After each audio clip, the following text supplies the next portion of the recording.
नमस्कार, वेलकम, सुस्वागतम। मैं पंडित गौरव आचार्य आप सभी का आचार्यवाणी में हार्दिक अभिनंदन करता हूँ। दोस्तों, हम हर रोज़ आचार्यवाणी के प्रोग्राम में अलग अलग विषयों पर अलग अलग प्रकार की ज्योतिष संबंधी जानकारी आप सबके सम्मुख रखते हैं, ताकि आपके मन में ज्योतिष के प्रति यदि किसी भी प्रकार का कोई वहम या किसी भी प्रकार की कोई जिज्ञासा है तो उस जिज्ञासा का हम सरल और आसान माध्यम से आपको समाधान पहुंचा सकें। ज्योतिष के अलग अलग विषयों पे अलग अलग प्रकार की बातचीत चलती रहती है और आप सभी का जो प्रेम फ़ोन कॉल्स ईमेल के माध्यम से हमें मिलता रहता है, उसके लिए बहुत बहुत आभार। दोस्तों, ज्योतिष के इस प्रोग्राम के बाद यदि आप हमसे किसी भी प्रकार की जानकारी या किसी भी विषय में विचार चर्चा करना चाहें तो नीचे दिए गए नंबरों पर आप हमसे संपर्क कर सकते हैं। तो बात चल रही है ज्योतिष के अलग अलग विषयों पर अलग अलग प्रकार की जानकारी। तो आज जो विषय हम आप सबके सामने लेकर आए हैं वो है साढ़े साती। साढ़े साती शनि ग्रह से संबंधित होती है और साढ़े साती का नाम सुनकर पहली बात में हर एक के मन में खौफ पैदा होता है। दोस्तों, जिनके ऊपर भी शनि की साढ़े साती का प्रभाव होता है, नकारात्मक प्रभाव होता है, शनि उन लोगों को अर्श से फर्श तक पहुंचा देते हैं। तात्पर्य, उनके जीवन में उलझने परेशानियां इस कदर बढ़ जाती हैं कि वो अपने कारोबार कामकाज की स्थिति और अन्य जिस भी स्थिति में टॉप पोजीशन पर होते हैं, शनि की साढ़े साती के चलते उनकी वो टॉप पोजीशन निकलते निकलते निकलते निकलते उनको ज़मीन पर पहुंचा देती है। तो बात हो रही है शनि की साढ़े साती की। और शनि की साढ़े साती का अगर हम शास्त्रों में विवरण समझें तो विक्रमादित्य महाराज, जिनके ऊपर शनि की साढ़े साती ने उनका राजपाट भी छीन लिया था और उनको दर दर की ठोकरें खाने के लिए मजबूर कर दिया था। तो आज इस प्रोग्राम के माध्यम से हम आपको विस्तार से बताएंगे शनि की साढ़े साती का प्रभाव किन किन लोगों पर क्या क्या होता है और शनि की साढ़े साती का नकारात्मक नहीं शुभ प्रभाव किन लोगों को मिलता है वो भी विस्तार से बताएंगे। क्योंकि शनि देव न्याय प्रिय देवता है, शनि देव न्याय के देवता है, शनि देव आपके कर्म के देवता है। यानी आपने अपने जीवन में किस प्रकार का कर्म किया है, कैसे कर्म कर रहे हैं, उन कर्मों के अनुसार आपको फल देने वाले ग्रह शनिदेव महाराज हैं। तो शनिदेव से डरना बिल्कुल नहीं है, शनिदेव से घबराना बिल्कुल नहीं है। शनि उन लोगों को परेशान करते हैं जो अपना कर्म ठीक से नहीं करते हैं, जो दूसरों को परेशान करते हैं, जो गरीबों का हक मारते हैं, उन्हें शनिदेव नुकसान पहुंचाते हैं, उन्हें शनिदेव न्याय देते हैं। न्याय किस प्रकार का? गलत कर्मों का गलत न्याय। तो हम इस प्रोग्राम में आज बात करते हैं शनिदेव। तो शनिदेव की साढ़े साती मतलब 7.5 साल। शनिदेव 2.5 साल एक राशि में गोचर करते हैं। तो जब शनिदेव 2.5 साल एक राशि में गोचर करते हुए अगले 2.5 साल बाद दूसरी राशि में और अगले 2.5 साल बाद तीसरी राशि में गोचर करते हैं, तो इन तीनों राशियों को मिलाकर, यानी कि इन तीनों 2.5 सालों को मिलाकर जो 7.5 साल बनते हैं, उसे शनि की साढ़े साती कहा जाता है। तो शनि की साढ़े साती जन्म राशि से जब शनि देव गोचर करते हुए 12वें स्थान, लगन स्थान और द्वितीय स्थान पर आते हैं, तब शनि की साढ़े साती होती है। शनि की साढ़े साती जब 12वें भाव में हो तो उसे हम कहते हैं शनिदेव सर पर विराजमान है। और जब शनिदेव पहले भाव में जन्म राशि से शनि का गोचर, ध्यान से सुनिए, शनि देव जब आपकी जन्म पत्री में जन्म राशि से गोचर में 12वें भाव में हो तो शनि की जो ढैया है वो आपके सर पर चलती है। सर पर चलने का मतलब बहुत ज़्यादा बर्डन, बहुत ज़्यादा विचार, बहुत ज़्यादा उलझने, बहुत ज़्यादा प्लानिंग्स, और हमेशा दिमाग जो है वो थोड़ा थका थका सा। और शनि देव जब जन्म राशि से गोचर में प्रथम भाव में हो तो उसका मतलब है शनि की ढैया हृदय में है, हृदय यानी दिल में। तो उस समय हर चीज़ के प्रति आपका नज़रिया सॉफ्ट हार्टेड होना चाहिए।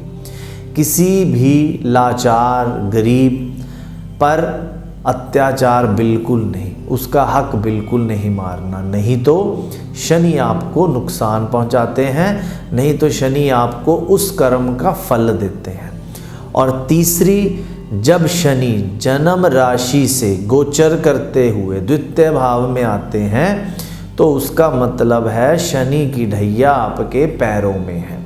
तो शनि की ढैया जब पैरों में हो तो बहुत ज़्यादा मेहनत, बहुत ज़्यादा स्ट्रगल, बहुत ज़्यादा मुशक्क़त, बहुत भागा दौड़ी चलती रहती है।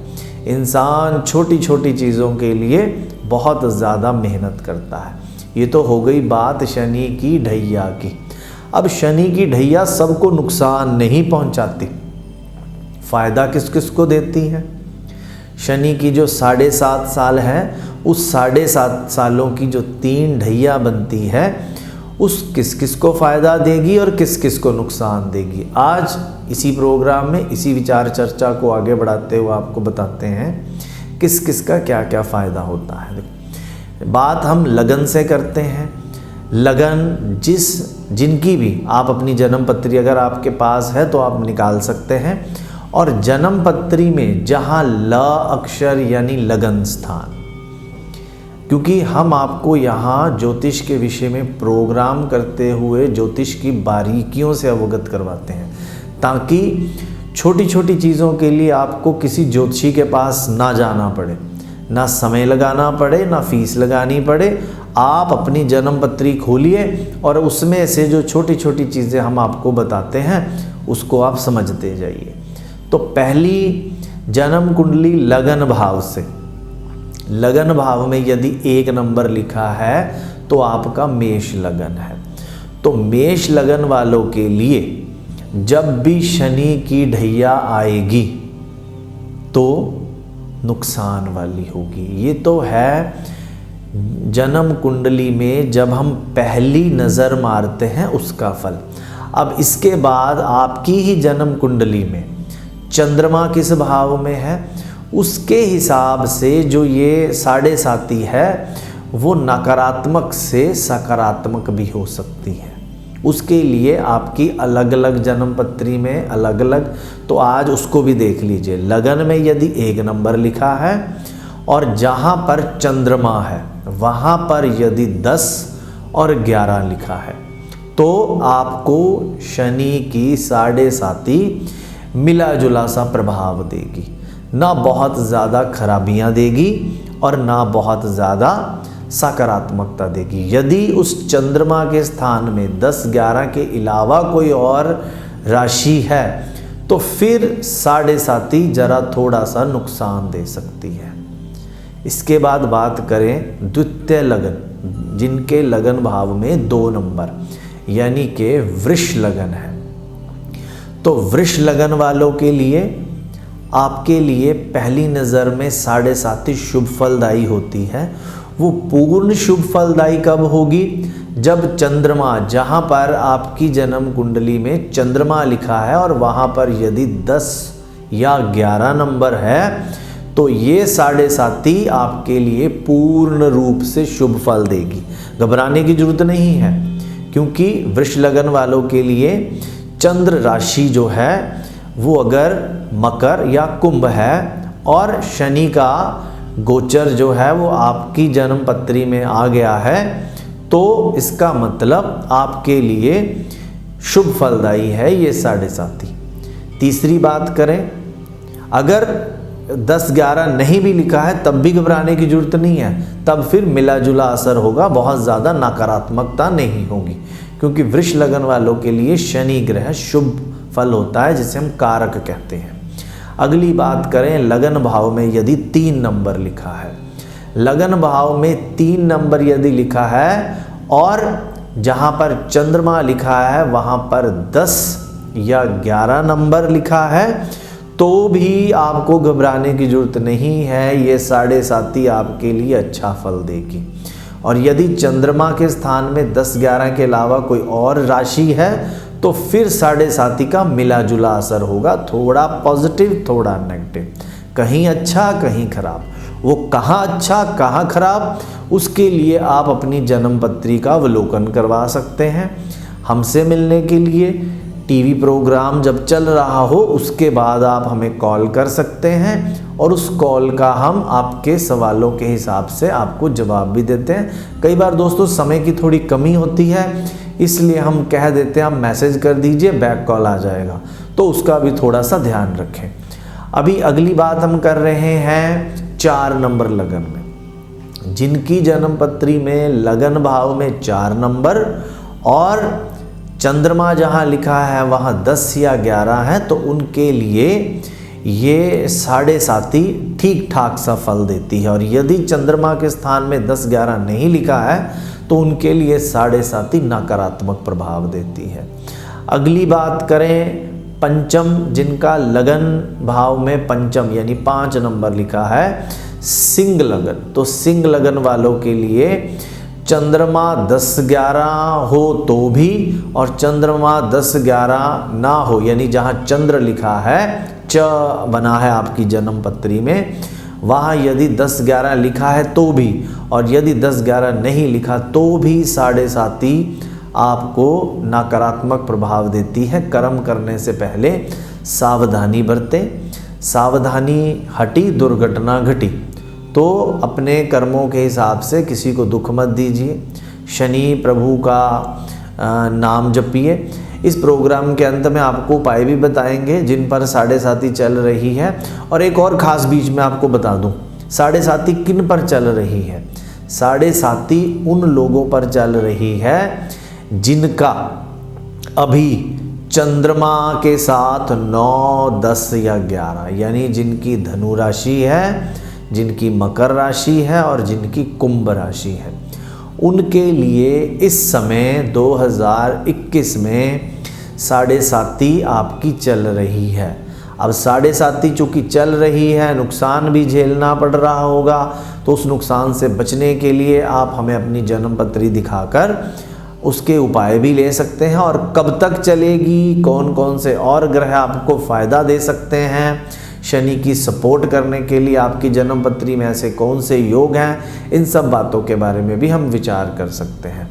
बात चल रही है लगन भाव 6 नंबर में। जिनका लगन भाव में 6 नंबर है उनके लिए शनि की 7.5 पॉजिटिव इफेक्ट देती है। और पूर्ण रूप से पॉजिटिव कब देती है, जब चंद्रमा च के स्थान पर चंद्रमा वाली जगह पर 10 और 11 नंबर लिखा हो। यदि चंद्रमा वाली स्थान पर 10-11 के अलावा कोई और राशि है तो थोड़ा सा मिश्रित फल देगी, पूर्ण शुभ नहीं देगी, पूर्ण शुभता में कमी आ जाएगी। इसके अलावा आगे बात करें तो जिनके लगन भाव में तुला राशि है 7 नंबर, उनके लिए भी शुभ फलदायी होती है शनि की 7.5, बशर्ते पूर्ण शुभ फलदायी तब होती है जब चंद्रमा वाले भाव में 10 और 11 लिखा हो। यदि उसमें 10-11 के अलावा कोई और अंक है तो इसका तात्पर्य है आपको शुभता में थोड़ी सी कमी रहेगी, बट बहुत नकारात्मक नहीं रहेगा। तो आगे बात करें 8 नंबर वृश्चिक लगन वालों के लिए। वृश्चिक लगन वालों के लिए शनि की जो 7.5 है वो नकारात्मक प्रभाव देती है। और यदि 10-11 चंद्र भाव के स्थान पर लिखा है तो उसका तात्पर्य है नकारात्मकता में थोड़ी कमी और शुभता में थोड़ी बढ़ोतरी रहेगी। इसके अलावा यदि आपका लगन धनु लगन है तो भी आपको शुभता में कमी और नकारात्मकता ज़्यादा आएगी। इसके बाद हम बात करें मकर लगन, जिनके लगन भाव में 10 नंबर लिखा है उनके लिए 7.5 जो है, और जिनका चंद्रमा में भी 10-11 उनके लिए उत्तम, अति उत्तम। और यदि 10-11 ना लिखा हो चंद्र भाव में जहाँ चंद्रमा है तो शुभता में थोड़ी सी कमी, लेकिन नकारात्मकता बिल्कुल नहीं, नेगेटिविटी बिल्कुल नहीं।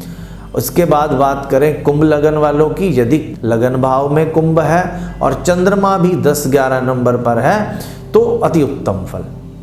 अब आगे लास्ट जो है लगन वो है मीन लगन। लगन भाव में 12 नंबर है तो मीन लगन हो गया, और इसके साथ यदि चंद्रमा भी आपका 10 या 11 में है तो मिश्रित फल, बहुत ज़्यादा शुभ नहीं और बहुत ज़्यादा अशुभ नहीं। तो आज के इस कार्यक्रम में हमने आपसे बातचीत की 7.5 किन पर आती है, 7.5 का क्या तात्पर्य है, इसके साथ ही शनि की ढैया, जिनकी जन्म राशि से शनि गोचर करते हुए 4थे और 8वें भाव में होते हैं, उन पर शनि की ढैया यानी सिर्फ 2.5 साल का प्रभाव रहता है। तो आपकी पत्री में शनि की ढैया या शनि की 7.5 चल रही है और आप बहुत ज़्यादा उलझनों में जूझ रहे हैं, तो नीचे दिए गए नंबरों पर संपर्क कीजिए, हमसे मिलिए, फ़ोन उठाइए, फ़ोन कॉल कीजिए। ईमेल आपको पता है panditgauravacharya@gmail.com ईमेल पर करिए। और आज के इस प्रोग्राम में आप सभी से विदा चाहते हुए इन्हीं मंगल कामनाओं के साथ आपके जीवन में शुभता आए और कष्टों से आपको मुक्ति मिले। नमस्कार।